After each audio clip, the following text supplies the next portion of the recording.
વલસાડના પાનેરા ગામ ખાતે કાળિકા માતાના મંદિરના પટાંગણમાં નવચંડી યજ્ઞ યોજવામાં આવ્યો હતો। છેલ્લા 5 વર્ષથી અહીં યજ્ઞ યોજવામાં આવે છે। નવચંડી 108 કુંડી યજ્ઞ કે જેમાં 108 થી પણ વધારે જોડાઓ દર વર્ષે ભાગ લે છે। છેલ્લા 5 વર્ષથી અહીં યજ્ઞ કરવામાં આવે છે। પટેલ અરુણભાઈ ધીરુભાઈએ જણાવ્યું હતું કે તુષારભાઈને 5 વર્ષ પહેલા વિચાર આવ્યો કે યજ્ઞનું આયોજન કરવું જોઈએ અને ત્યારથી દર વર્ષે અહીં યજ્ઞ યોજવામાં આવે છે અને જોડાઓની સંખ્યા દર વર્ષે કે તેમાં વધારો થતો ગયો છે। વધુમાં જણાવ્યું કે આ અમારા ગામનું મંદિર વર્ષો પુરાણું છે કે જેમાં માં દુર્ગા બિરાજમાન છે। બાજુમાં એક ઝાડ છે કે જેમાં માતાજીની મૂર્તિ વર્ષો પહેલા સ્વયંભૂ પ્રગટ થઈ હતી।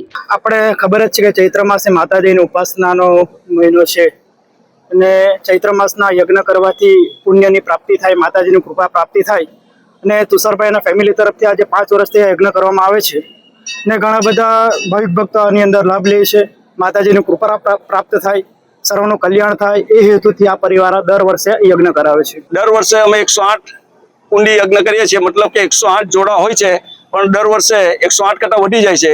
એ વર્ષે 121 જોડા થયા હતા। એટલે માતાજીની કૃપાથી જ આ બધું શક્ય છે। આપણે ખાલી એક નિમિત્ત છે અને માતાજી બધું કરે છે, એ માતાજી થકી જ છે આ બધું। અને અમારું આ મંદિર છે બહુ વર્ષો જૂનું હતું, કાળિકા માતાનું હતું।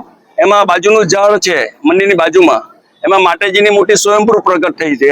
ગામના વડીલને સપના આવ્યું હતું અને તે આવીને ડાયરેક્ટ અહીંયા કરડી લઈને ઘરથી આવીને તે ઝાડમાં કાપીને માતાજીની મૂર્તિ અહીંયાથી તમને દૃશ્યમાન થશે। આ બાજુમાં ઝાડ છે એમાં સ્વયંભૂ પ્રગટ થઈ છે માતાજીની મૂર્તિ। એટલે બહુ જૂનું મંદિર છે, સૈકાઓ પહેલાનું મંદિર છે, અમારા આગલી ઘણી પેઢી પહેલાનું મંદિર છે।